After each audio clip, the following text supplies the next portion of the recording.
Eu provei e vi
Vamos provar o quão real é a tua presença. Vamos provar a tua glória e bondade.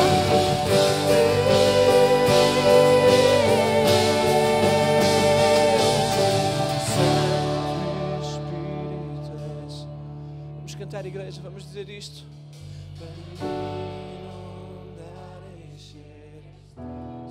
Encher, Senhor.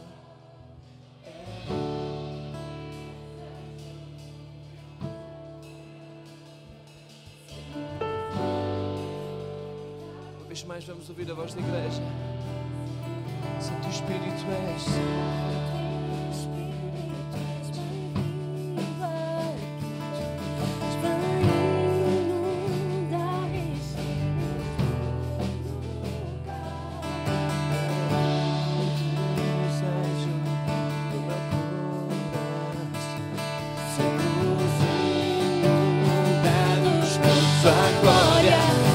Santo Espírito, Santo Espírito, és bem-vindo aqui, vai inundar, encher este lugar. É o desejo do meu coração, sermos inundados por tua glória. Santo Espírito és. Bem-vindo ao seu lugar, Senhor. Inundar, encher este lugar. É o desejo do meu coração. Sermos inundados por tua glória, Senhor.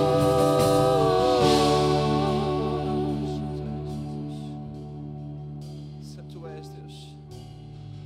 Estar na tua presença, Deus. Queremos nos chegar diante do teu trono, Senhor, onde estás sentado, Senhor. Queremos tocar nos teus pés, nas tuas vestes, Deus. Queremos estar no lugar que é a tua presença, Senhor. Santo Espírito, leva-nos, Senhor, a esse lugar, Deus. Ao lugar da tua santidade, da tua presença, Deus. Está perto de ti, Jesus. Quero estar perto de ti, Jesus. És o Consolador. Tu és a verdade.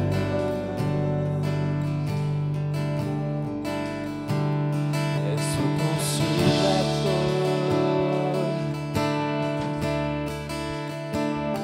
Essa verdade,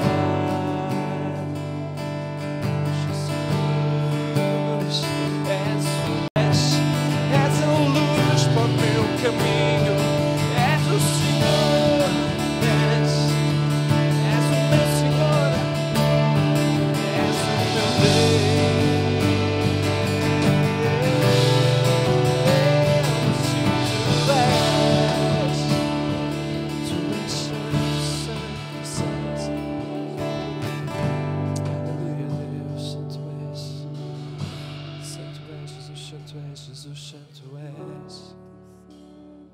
teu nome, Jesus. Glória ao teu nome, Jesus.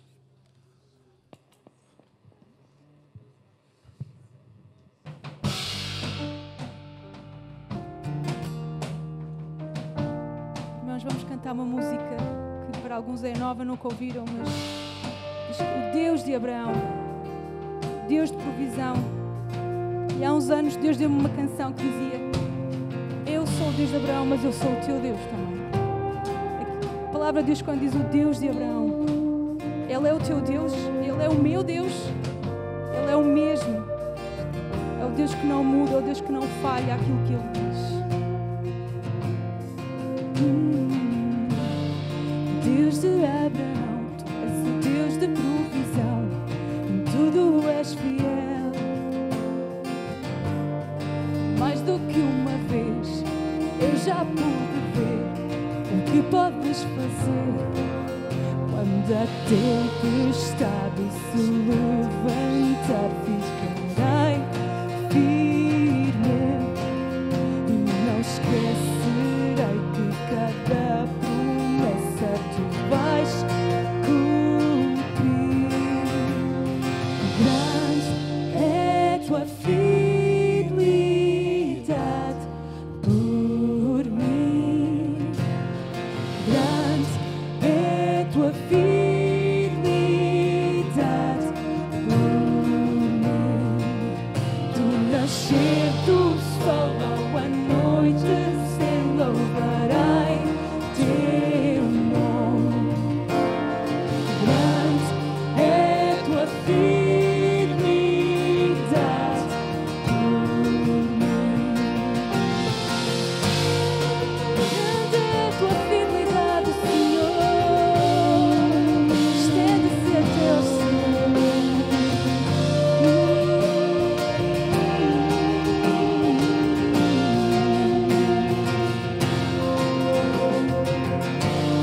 A terra passará, a tua palavra subirá, o mesmo tu serás. Mais do que uma vez, eu já pude ver milagre acontecer. Tu já viste, então canta.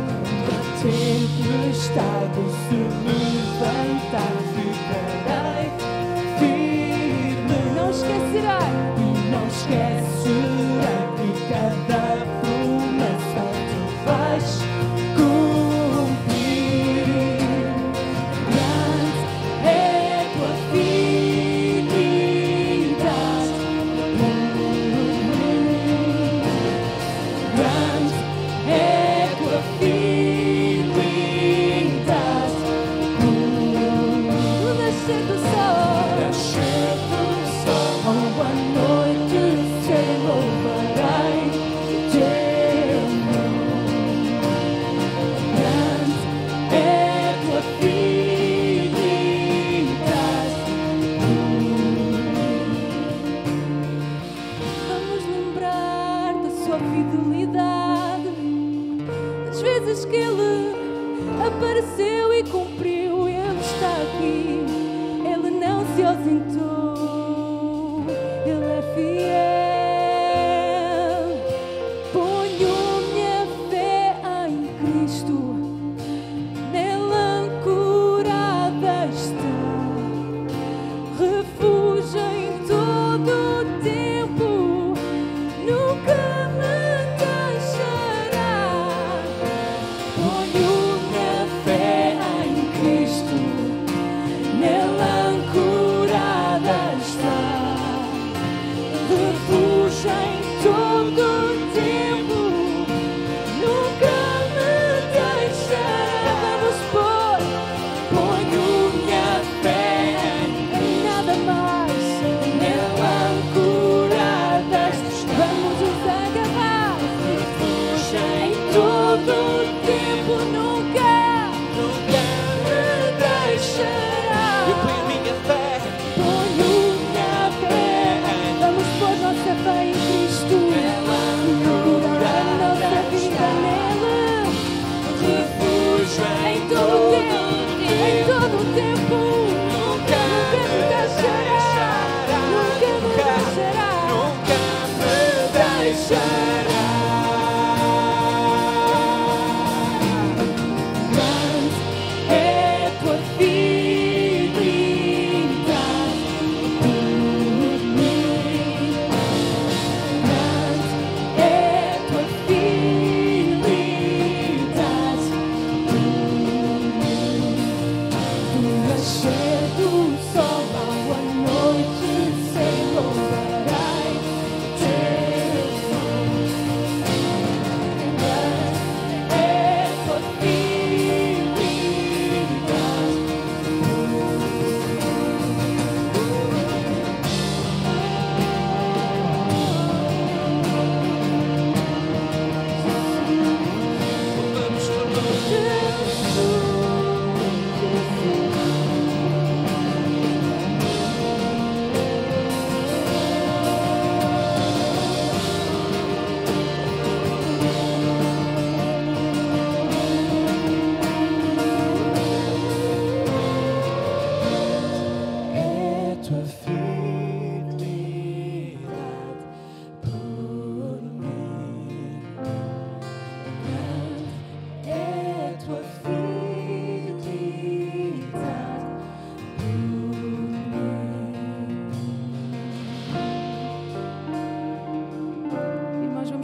temos colocado a nossa âncora? Ou qual é que é a nossa âncora? Nós somos como um barco que precisa de se ancorar. A nossa âncora pode ser, nos últimos tempos, a família, ou um amigo mais chegado, ou o trabalho, ou o dinheiro que há no banco, ou alguma outra coisa. Mas hoje vamos fazer este compromisso, esta declaração, que vamos pôr a nossa fé em Cristo, que nela ancorada está, porque essa sim vai levar o nosso barco a bom termo. Nós sabemos que Jesus, Ele pode estar no barco e aparentemente a descansar, a dormir, mas Ele está no barco. Se nós ancorarmos a nossa fé nele, vamos ancorar nesta manhã, vamos dizer isso ao Senhor. Oh Jesus, tem misericórdia de nós, Senhor, quando nós colocamos a nossa esperança noutras coisas que se desvanecem, Senhor. Tu és a nossa âncora, Senhor. Eu ponho minha fé em Cristo, nela ancorada está, refúgio em todo o tempo, nunca me deixará. Ponho minha fé em Cristo, nela ancorada está, refúgio em todo o tempo, nunca me deixará. Vamos pôr. Ponho minha fé em Cristo, nela ancorada está, refúgio em todo o tempo, nunca me deixará. Ponho minha fé, vamos declarar, nela ancorada está, refúgio em todo o tempo, nunca me deixará, nunca me deixará.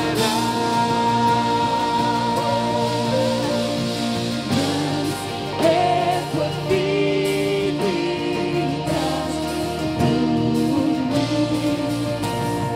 grande, é tua fidelidade. Do nascer do sol, do nascer do sol, à noite se louvarei teu nome. Grande é tua fidelidade.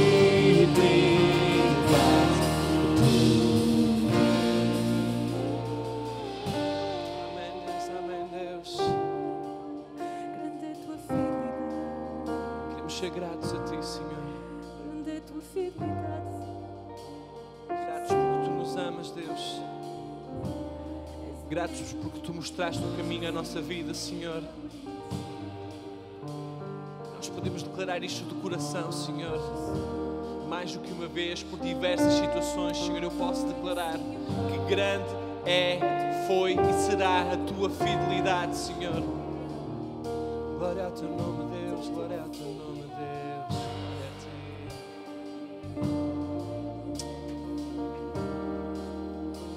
Amém, amém. Oh, grande é a Tua fidelidade, Deus. Amém. Se Deus tem sido fiel na vossa vida, podemos ouvir um amém? Eu não sei se em casa ouviram ou não, mas vamos dizer novamente para se ouvir lá em casa. Podem dizer um amém se Deus tem sido fiel na vossa vida? Amém. E é verdade, Deus tem sido muito fiel para mim. E é o que chega para mim. Irmãos, nós vamos levantar as nossas ofertas e queremos convidar a ficarem sentados, e à medida que vamos cantar, vamos nos levantando, à medida que vamos ofertando, e vamos continuar neste espírito. E uma vez mais, eu costumo reforçar muitas vezes isto, o facto de nós ofertarmos, de nós investirmos na igreja, é um sinal de fidelidade de Deus para nós. Amém? Posso dizer que já houve alturas em que dei o dízimo e que, entre aspas, estava preocupado por dar o dízimo porque sabia que podia fazer falta. Mas nunca me faltou nada, e pelo contrário, Deus, e falo por mim, não é de cor, nem é porque me ensinaram isto na igreja ou na escola dominical. Comigo, com a minha família, Deus tem sido muito fiel sempre que nós ofertamos, sempre que investimos tempo, dinheiro nas vidas das pessoas. E é por isso que para mim, pessoalmente, a oferta não é só um performance que estamos a dar dinheiro ou a transferir ou nada disso. A oferta faz mesmo parte da nossa gratidão por Deus, porque é Ele quem nos dá tudo. Amém? Então, vamos cantar esta música e vamos louvar o nome de Deus com as nossas ofertas.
Na cruz da frente, o mundo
como és fiel.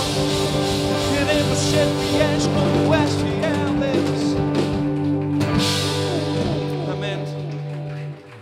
Vamos escutar a sua palavra. Amém.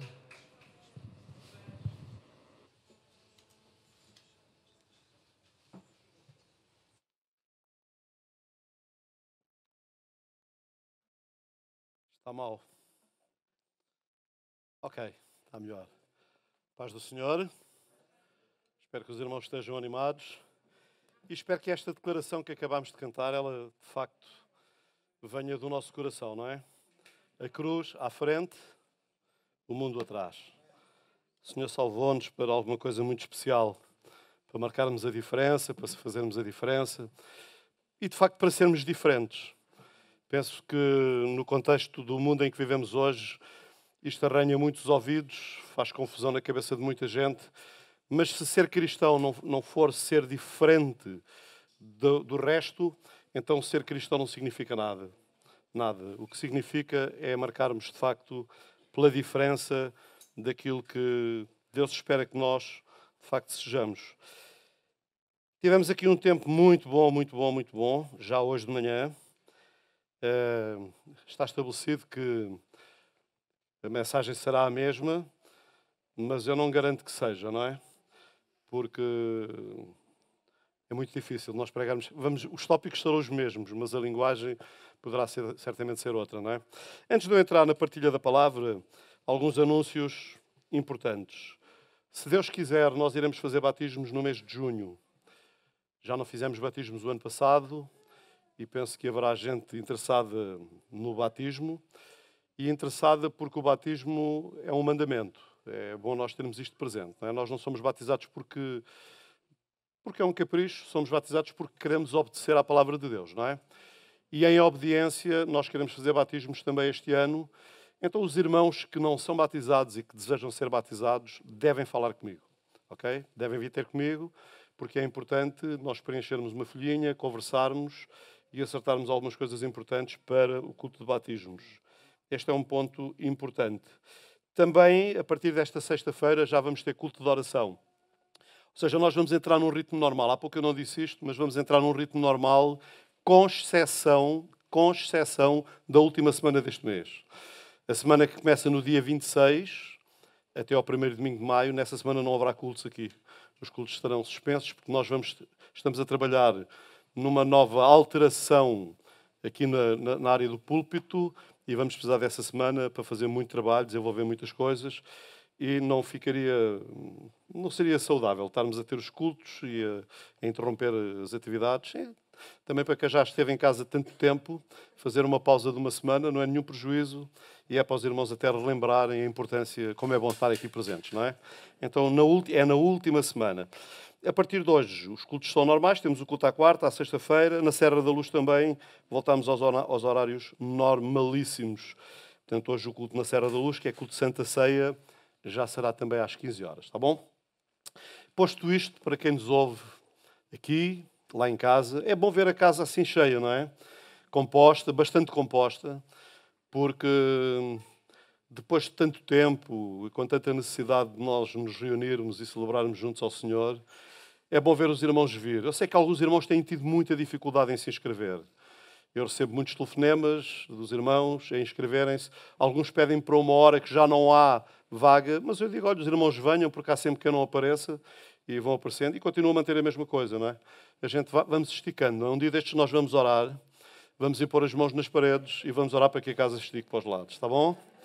Ok? Vocês acreditam que é possível? Eu acredito que é possível, mas tenho algumas dúvidas. Mas isso é a minha mente racional a não ir cativa à fé. Mas essa coisa de ir cativa à fé e resolver tudo, eu também tenho algumas dúvidas com isso, não é? Particularmente de alguns pregadores que pregam essa fé tão funcional, mas na vida deles eu não vejo nada disso, não é? Ok, esquecendo isso, essa parte, e entrando na palavra do Senhor, não é? Nesta manhã eu quero partilhar um pouco acerca da ressurreição de Cristo. Vamos ler a palavra do Senhor, não é? Vamos ler um texto em 1 Coríntios, capítulo 15, versículos 12 a 18.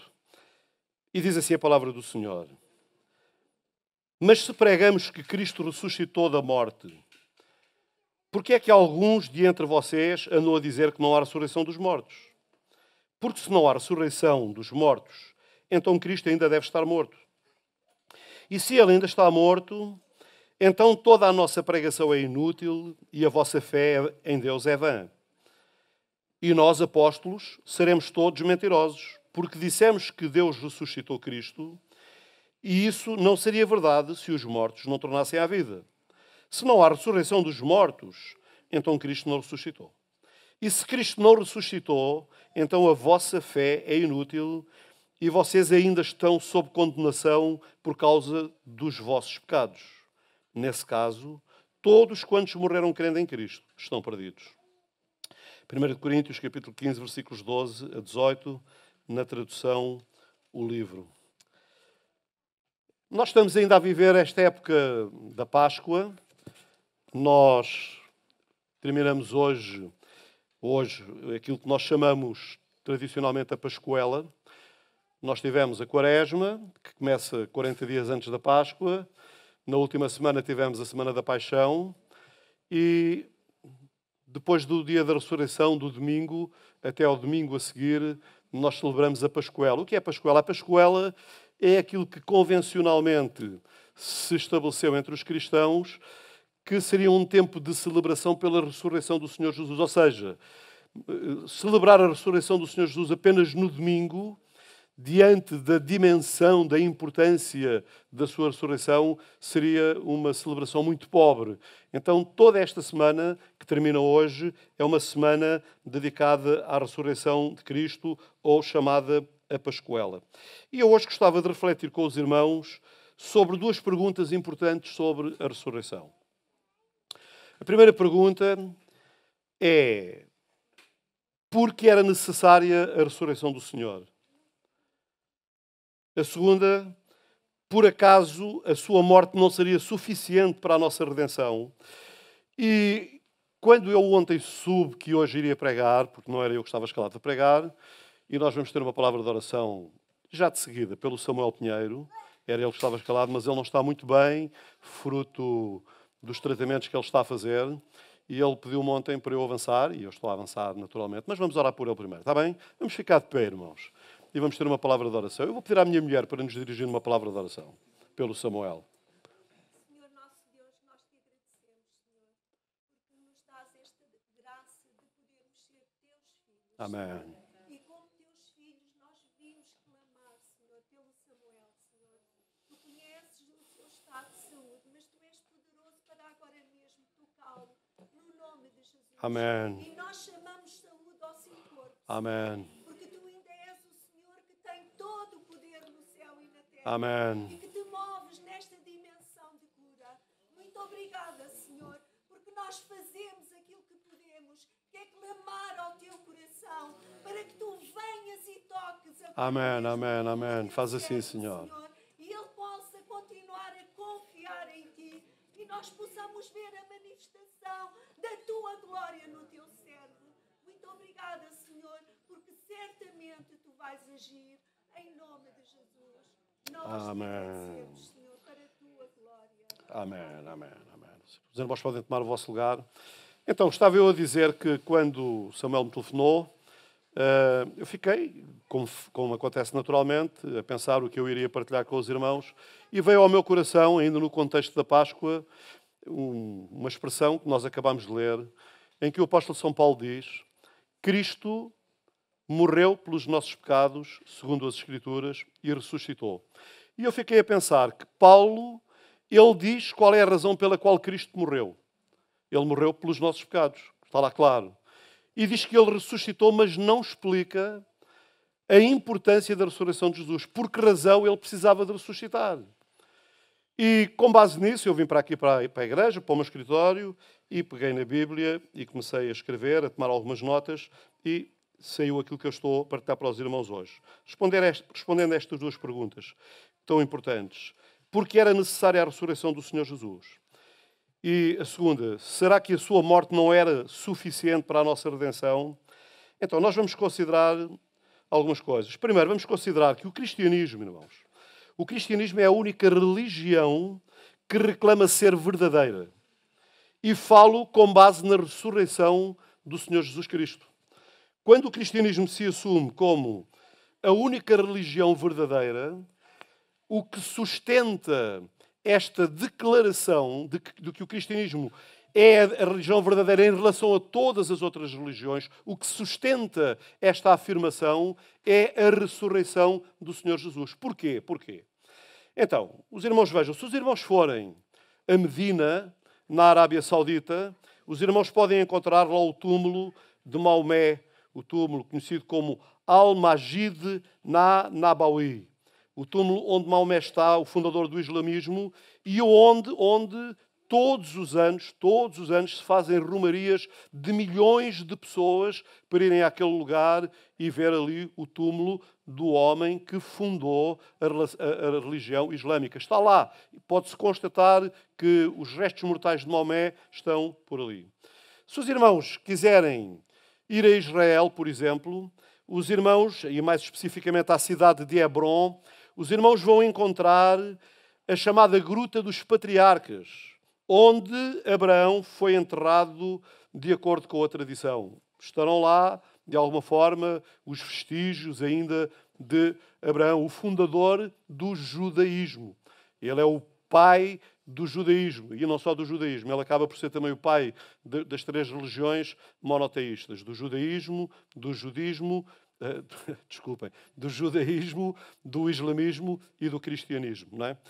Também, segundo a tradição, acerca de Buda, o fundador de uma outra grande religião, o budismo, ele terá morrido cerca entre 2500 e 2580 ou 2600 antes de Cristo, e a tradição diz que quando ele morreu, o seu corpo foi cremado e os ossos que subsistiram na cremação foram quebrados, ouçam, em 84 mil pedaços. Isto é um número exorbitante, não é? E esses pedaços foram espalhados pelo mundo e apenas 18 desses pequenos pedaços se encontram na China, algures, não sei aonde, não é? Então, de alguma forma, todos os promotores das grandes religiões, nós podemos visitar os túmulos ou os lugares onde, decididamente, os seus restos mortais, de alguma forma, foram colocados. O cristianismo assume-se como a única religião verdadeira, com base na ressurreição de Cristo, porque não há nenhum lugar que nós possamos visitar para encontrar os restos de Cristo. Porque, de facto, Cristo ressuscitou. E se Ele ressuscitou, não há restos. Ele está em toda a sua plenitude no céu, na presença do Pai, onde Ele está ainda cuidando de nós. Nós já vamos ver algumas coisas. Mas isto torna a ressurreição de Cristo é tão importante porque quando o cristianismo se assume como a verdadeira religião, assume-se com base naquilo que Jesus disse. Jesus não se apresentou como mais uma alternativa. Ele nunca disse, eu também sou. Ele disse apenas, eu sou. E o eu sou é um absoluto. Quando ele diz eu sou, o que ele está a dizer é eu sou, fora de mim não há mais nada. Fora de mim é tudo ilusório, é tudo aparente, porque a verdade sou eu. Eu sou o caminho, eu sou a verdade, eu sou a vida. Amém? Ele é o grande eu sou. E é desta forma que ele se apresenta para demonstrar que ele é exclusivo. Ele não é uma alternativa, ele é o único. Ele é a verdade absoluta em si mesmo. E Ele prova essa verdade absoluta em si mesmo, não apenas ao morrer, porque morrer toda a gente morre, mas ao ressuscitar. E ao ressuscitar, só Ele ressuscitou. E aqueles a quem Ele ressuscitou. Com uma grande diferença, irmãos, com uma grande diferença. Todos aqueles que Jesus ressuscitou voltaram a morrer, mas Ele vive para todo o sempre. Amém? A ressurreição dele é um marco de eternidade. Então, quando nós pensamos na ressurreição de Jesus, porque é que ela é tão importante? Ela é tão importante porque ela revela-nos 4 coisas fundamentais. Primeiro, a ressurreição é importante porque ela confirma que Jesus era Deus. Ela confirma a sua divindade. Eu espero que os irmãos, à semelhança dos irmãos há pouco, se animem e digam amém, está bem? Porque se os irmãos acreditam, se não acreditam, fiquem calados, não é? Porque o amém quer dizer, é verdade, assim seja, não é? E se os irmãos acreditam que realmente é assim, devem dizê-lo, não é?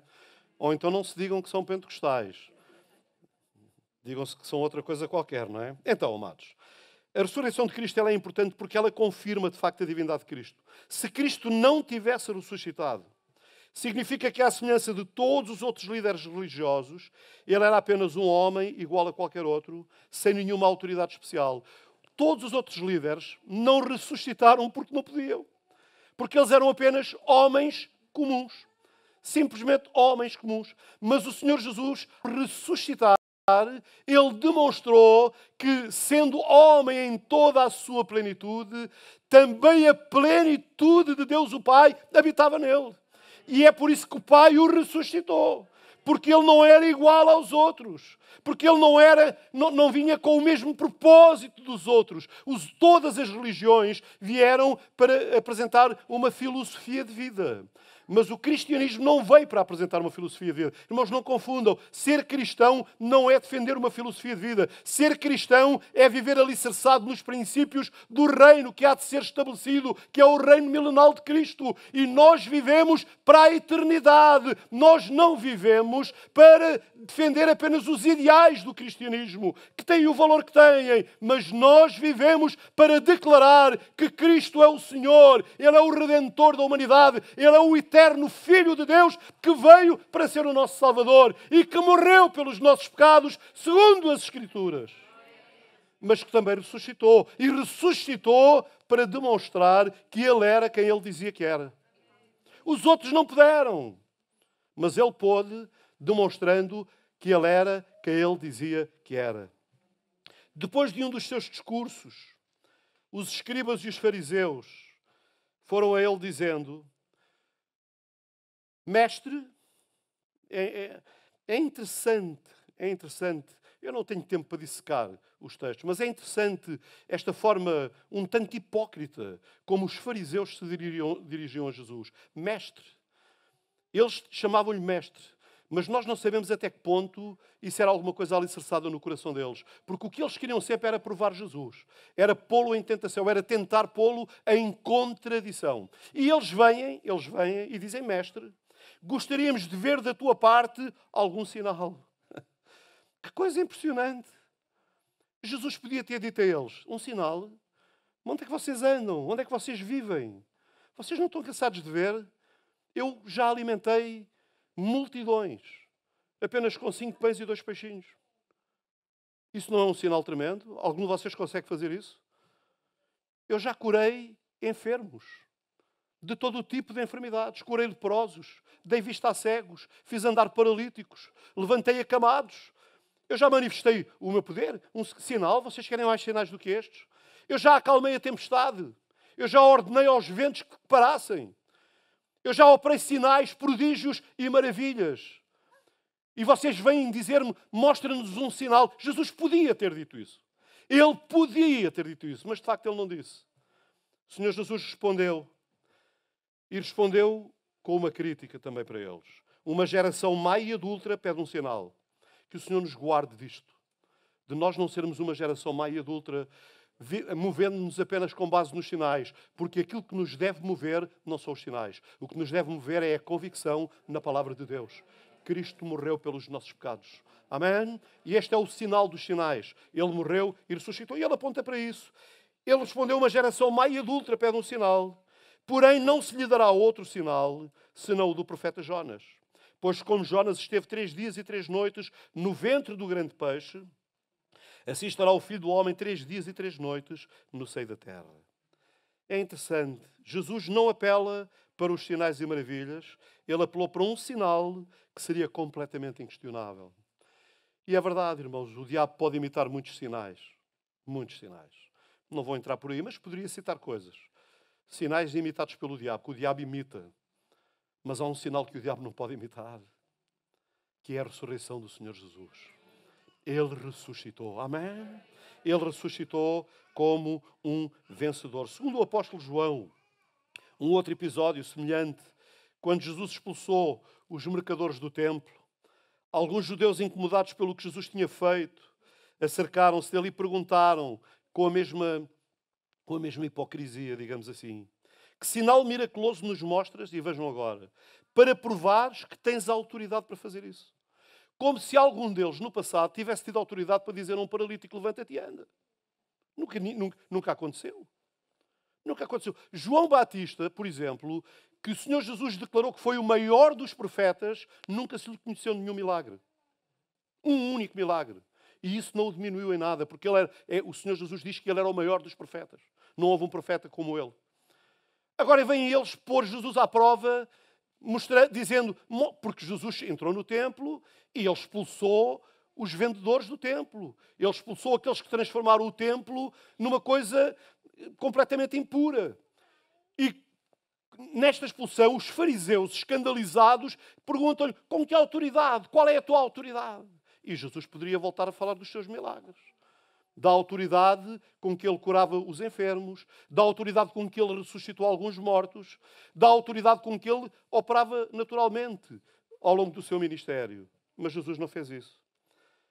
Jesus respondeu, destruí o templo e em 3 dias o levantarei de novo. Disseram-lhe os judeus, em 46 anos foi edificado este templo e tu o levantarás em 3 dias? Mas ele falava do templo do seu corpo. Quando Jesus ressurgiu dentre os mortos, aleluia.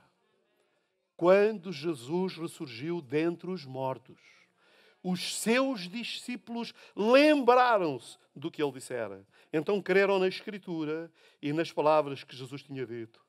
Irmãos, nós precisamos de crer na Escritura. Amém? Não é em algumas coisas, precisamos de crer na Escritura, dentro do contexto da sua revelação. Precisamos de voltar para a palavra. Eu temo que hoje, com a internet e com tudo isto, cada vez haja menos conhecimento da palavra. Porque antigamente a gente carregava a Bíblia, sempre ia abrindo e lendo, e hoje carregamos o telemóvel, o iPad, o computador, e eu não sei se nós temos tanta dedicação como no passado, mas isso é uma à parte, não é? O apóstolo Paulo, irmãos, ele viu na ressurreição do Senhor Jesus Cristo uma confirmação da sua divindade quando ele escreve aos Romanos, porque aos Coríntios ele diz que Cristo morreu pelos nossos pecados, segundo as Escrituras. Há uma objetividade da morte. Ele morreu para perdão dos nossos pecados e ressuscitou. E Paulo não esclarece isso, mas aos Romanos Paulo esclarece. E Paulo esclarece dizendo assim, e foi declarado Filho de Deus com poder, segundo o Espírito de Santidade, pela ressurreição dos mortos. Os irmãos vejam a afirmação de Paulo. Foi declarado Filho de Deus pela ressurreição dos mortos. A ressurreição dos mortos é o que eu estou a dizer aos irmãos. A ressurreição dos mortos, ela prova que Jesus Cristo, ele era divino. Prova que ele era Deus feito homem. Prova que ele era Deus vindo ao encontro dos homens. E este é mais um aspecto que torna o cristianismo diferente de todas as outras coisas. Em todas as religiões há um esforço sobre-humano dos homens para chegarem a Deus. No cristianismo há um esforço divino para Deus chegar aos homens. Não somos nós que vamos a Ele, é Ele que vem até nós. Não fomos nós que o procuramos, foi Ele que nos procurou. Glória a Deus. Isto torna o cristianismo tão especial, irmãos. Eu amo ser cristão. Eu amo ser cristão. Eu amo ficar na palavra de Deus. E eu gosto quando eu estou na palavra e o Espírito me ministra e me edifica com algumas coisas que a gente sabe, mas que naquele momento se tornam revelação para nós. Sentimos-nos animados e encorajados. E foi declarado Filho de Deus. Aleluia. Pela ressurreição dos mortos. A ressurreição de Cristo demonstra que Ele não era um mentiroso. Ele era, de facto, quem Ele dizia que Ele era. Então a ressurreição do Senhor Jesus, irmãos, é a prova cabal e inquestionável de que Ele era, de facto, o Filho de Deus feito homem. O Deus que encarnou. Amém? O Deus que encarnou. O segundo aspecto, irmãos, a ressurreição é importante porque confirma que o sacrifício de Cristo foi agradável ao Pai. Porque os irmãos notem, a Bíblia diz que Ele morreu pelos nossos pecados segundo as Escrituras. Mas o que é que prova que, de facto, o seu sacrifício foi válido? O que validou o sacrifício de Cristo foi a sua ressurreição. Amém? Porque se ele fica na morte, se ele não ressuscita, nós nunca teríamos como saber se de facto o sacrifício tinha sido aceito pelo Pai. Vocês estão-me a acompanhar? Se ele fica na sepultura, hoje vivíamos um cristianismo de dúvida. Um cristianismo de incerteza. Era mais uma religião. Mas porque Cristo ressuscitou, foi o garante de que o seu sacrifício foi agradável ao Pai. Os irmãos notem, em Hebreus capítulo 10, versículo 7, eu não vou estar preocupado com o tempo. Como não temos que nos preocupar com o culto já a seguir, estou mais à vontade do que há pouco. Já pus o Tiago também à vontade nisto, não é? Em Hebreus 10, 7 diz que Cristo ofereceu-se voluntariamente para morrer pelos homens, dizendo: aqui venho, ó Deus, para fazer a tua vontade. Palavras do Senhor Jesus repetidas no livro de Hebreus. De acordo com este texto, se Cristo não tivesse ressuscitado, não haveria nenhuma garantia de que o seu sacrifício havia sido aceito pelo Pai.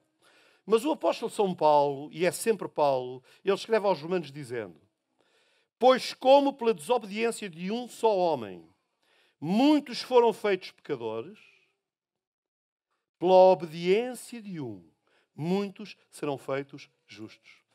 Vamos ligar os dois versículos. Aqui venho, ó Deus, para fazer a tua vontade. Qual era a vontade de Deus? Que Ele fosse o Cordeiro que tira o pecado do mundo. Amém? A vontade do Pai era que Ele fosse o Cordeiro que tira o pecado do mundo. Já lá desde Gênesis capítulo 3, versículo 15. Porém, inimizade entre a tua semente e a semente da mulher. E a semente da mulher é Jesus, porque Ele nasceu de uma mulher, mas não foi gerado pelo homem. Ele é fruto do Espírito Santo de Deus. A sua encarnação, Ele vem e pela sua obediência, amém? Pela sua obediência, muitos serão feitos justos. Na realidade, irmãos, na realidade todos fomos justificados. Todos fomos justificados. O sangue de Jesus foi derramado por toda a humanidade. E isso é incontornável. E os irmãos perguntam, então porquê é que nem toda a humanidade vai para o céu? Porque é preciso aceitá-la. É preciso reconhecê-la. Mas a todos quantos o receberam. É preciso recebê-lo. É preciso reconhecer realmente a dimensão, a plenitude da sua morte e da sua ressurreição. É preciso compreender isso plenamente. E ao compreender é preciso confessar os nossos pecados e convidá-lo a entrar na nossa vida. E ao fazer isso, nós tornamos-nos participantes do seu sacrifício. Cristo morreu por todos. Cristo morreu por todos. Mas nem todos chegam ao céu. Porque só chegam ao céu aqueles que o recebem. O Senhor Jesus disse: vinde a mim todos. Todos. Mas nem todos foram. E nem todos vão. E alguns que até já vieram, já se foram embora também. Mas isso também é bíblico. A Bíblia também fala disso. Nós temos casos desses na Bíblia, não é? Então, o terceiro aspecto da ressurreição, porque é que é importante a ressurreição de Jesus?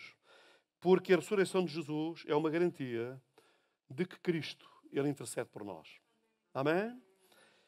O ministério de Cristo não terminou na sua ascensão. Ele ainda continua. Romanos, eu vou ler 3 ou 4 versículos. Romanos 8:34 diz: quem nos condenará? É uma pergunta. Porque quem nos condenará? Nós temos um acusador. Nós temos alguém que nos está a acusar. Alguém que está a apontar-nos o dedo.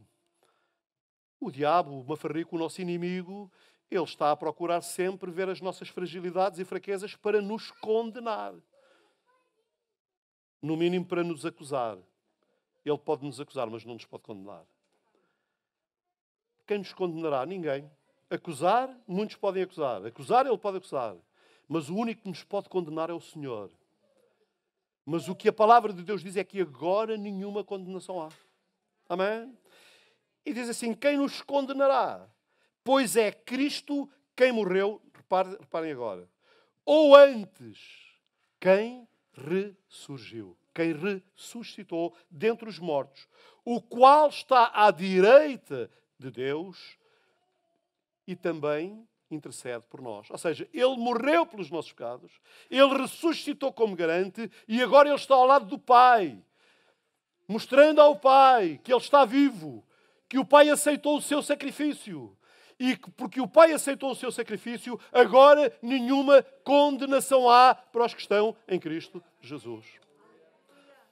Aos Hebreus, o autor da Epístola aos Hebreus diz: portanto, pode também salvar perfeitamente os que por ele se chegam a Deus, vivendo sempre, porque ele ressuscitou uma vez por todas, vivendo sempre para interceder por eles. E o apóstolo João, o apóstolo da meiguice, que nem sempre foi assim, ele diz: meus filhinhos, estas coisas vos escrevo para que não pequeis.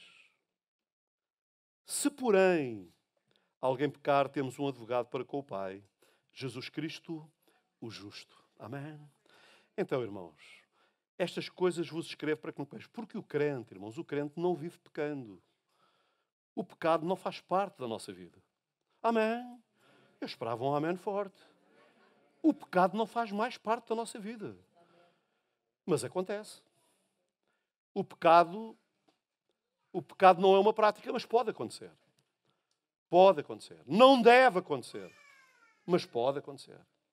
E se acontecer, João alerta-nos dizendo: meus filhinhos, estas coisas escrevi para que não pequeis, mas se porém acontecer o que não deve acontecer, temos um advogado para com o Pai, Jesus Cristo, o justo. Amém? Então, a ressurreição de Jesus faz parte de todo este propósito. Ele ressuscita para provar que Ele é Deus. Ele ressuscita para mostrar que o seu sacrifício foi aceito pelo Pai. Ele ressuscita para se colocar à direita do Pai, intercedendo por nós. E, por fim, a ressurreição de Cristo é importante, porque é uma garantia para o crente de que pode viver a vida cristã de forma poderosa. Amém? De forma poderosa. Romanos capítulo 8, versículo 11 diz: se o Espírito daquele que dentre os mortos ressuscitou a Jesus habita em vós. O Espírito Santo, quantos aqui têm o Espírito Santo na sua vida? Se tem o Espírito Santo na sua vida, não diga que não pode. Não diga que não é capaz. Não diga que a tentação é muito forte. Porque o Espírito que levou Jesus Cristo a ser o vencedor é o mesmo Espírito que habita em nós. E quero-vos dizer que o Espírito Santo nunca foi derrotado. Nunca foi derrotado e jamais será derrotado. E se Ele habita em nós, isso quer dizer que eu com Ele, na minha vida, dando ouvidos a Ele, levando cativo o meu pensamento à sua obediência, eu também posso, eu também vou vencer. O pecado vai bater à minha porta, mas eu vou dizer não ao pecado. Porque o Espírito que ressuscitou Cristo dentre os mortos, o Espírito Todo-Poderoso, é o mesmo Espírito Todo-Poderoso que foi derramado sobre nós. Aquele que dentre os mortos ressuscitou a Jesus, a Cristo Jesus, também vivificará os vossos corpos mortais, pelo seu Espírito que em vós habita. Então, Deus que levantou Cristo dentre os mortos, também levantará os crentes no dia da ressurreição. É uma promessa, é uma garantia. O crente, ainda que tenha um corpo vulnerável ao pecado, que é o caso da nossa vida hoje, pode revestir-se da vitória, porque o mesmo Espírito que levantou a Cristo é quem o renova, fortalece e vivifica. E eu vou concluir lendo um texto que está muito claro em Efésios e que diz assim, é um texto um pouquinho longo, diz assim: pelo que ouvindo falar da vossa fé no Senhor Jesus e do vosso amor a favor de todos os irmãos crentes, não me canso de agradecer a Deus por vocês. E nas minhas orações lhe peço a Ele, que é o Pai de nosso Senhor Jesus Cristo, o qual possui toda a glória do céu, que através do conhecimento cada vez mais profundo dele vos dê sabedoria para poderem claramente compreender o que Deus vos revela. E que os vossos entendimentos sejam iluminados para poderem ter... Okay? Tem música e tudo, não é? Para poderem ter uma ideia nítida dessa esperança que Ele vos chamou a ter e para perceberem a extensão gloriosa de tudo aquilo que está reservado para aqueles que são seus filhos. E mais ainda, e eu gosto destes versículos, e mais ainda, para se darem conta do ilimitado poder que Ele dispõe a nosso favor. Aleluia! O ilimitado poder que Ele dispõe a nosso favor pela ação soberana do Espírito Santo, que vem trazer esta revelação de que pela ressurreição de Cristo nós somos e podemos todas as coisas naquele que nos fortalece. e mais ainda para se darem conta do ilimitado poder que Ele dispõe a nosso favor. Nós, os que cremos em resultado dessa ação, dessa força divina que nos transformou. Esse poder grandioso foi também o que ressuscitou Cristo, aleluia, levantando-o dentre os mortos e pondo-o à direita de Deus e acima de todo e qualquer chefe que possa governar sobre a terra, acima de todo o poder e de toda a autoridade que possa existir. O nome de Jesus ultrapassa em autoridade não só todos os que dominam neste mundo atual, como no mundo que há de vir. Que coisa tremenda, a nossa garantia, o nosso alicerce. E nós vencemos, porque o poder que opera na sua ressurreição é o poder que opera em nós. Nesta passagem, Paulo afirma estar a orar pela igreja para que eles entendam 3 coisas. Que Deus lhes concedeu o espírito de sabedoria e revelação para conhecerem a Cristo. Segundo, que Deus lhes abra os olhos do entendimento. E nós precisamos que o Senhor nos abra os olhos do entendimento para sabermos qual é a esperança para a qual Deus nos tem chamado e quais são as verdadeiras riquezas da vida cristã. Que entendam, terceiro aspecto, qual a suprema grandeza do poder de Deus que ressuscitou a Cristo entre os mortos e que está à disposição dos crentes, a fim de conhecer o poder da sua ressurreição. E eu concluo.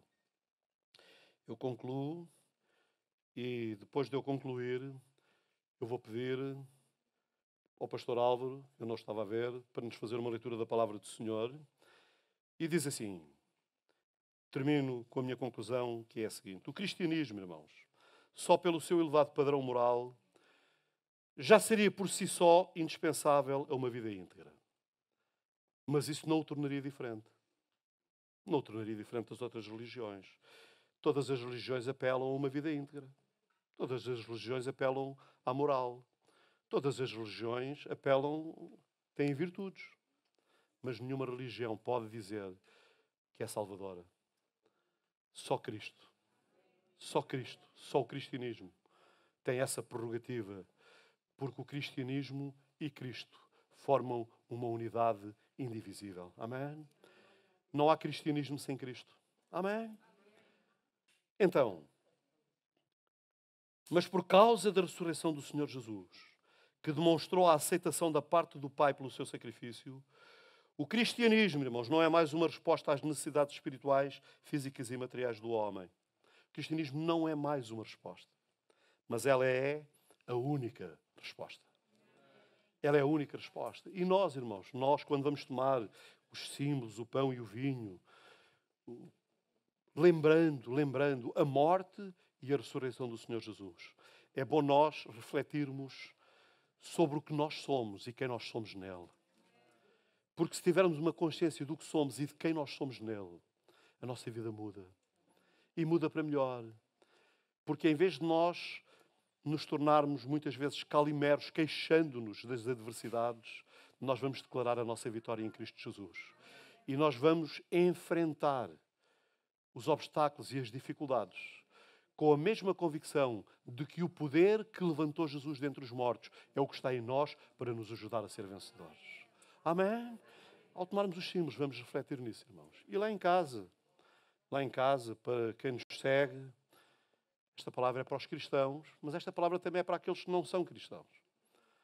Para os amigos que eventualmente têm uma simpatia por nós, têm uma simpatia pelo cristianismo, mas que ainda não convidaram Jesus para entrar nas suas vidas e ser o seu Senhor e Salvador. Deixe-me dizer, o sacrifício de Cristo para si não serve de nada. Ele só tem significado para si e só serve se você lhe disser: Senhor Jesus, perdoa os meus pecados e entra no meu coração. Se você o convidar a entrar na sua vida, também esta vida triunfal de que eu acabo de falar por causa da ressurreição do Senhor Jesus também passa a ser sua e você passa a ser um vencedor juntamente com Ele. Deus ricamente vos abençoe. E vamos ouvir a leitura e os irmãos do ministério vão se preparar para servirmos a Santa Ceia.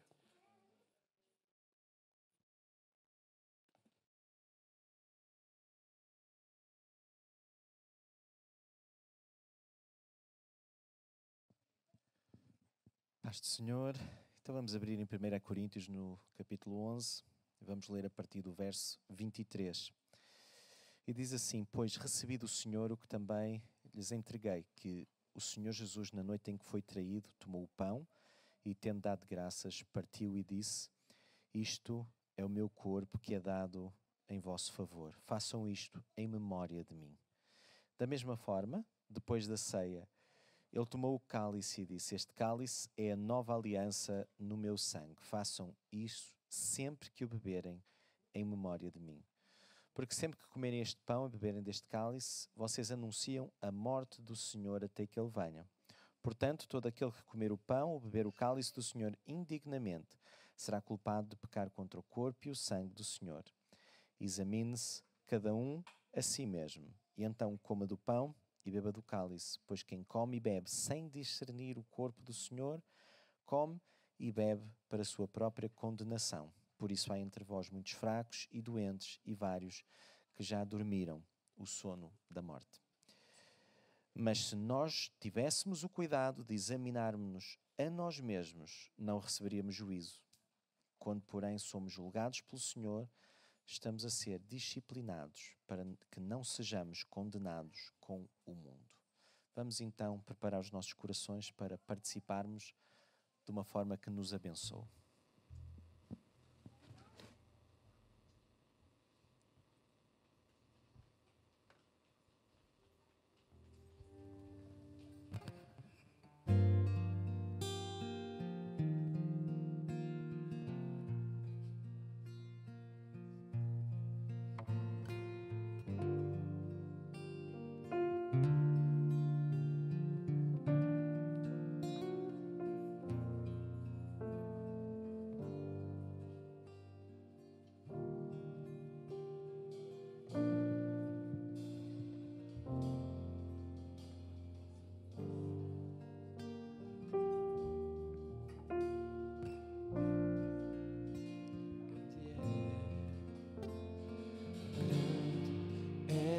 Tua fidelidade por mim, grande é tua fidelidade por mim, grande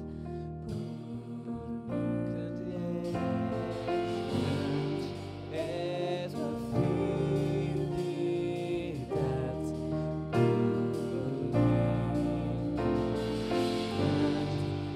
é tua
Nunca me deixará.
fidelidade do Senhor para connosco.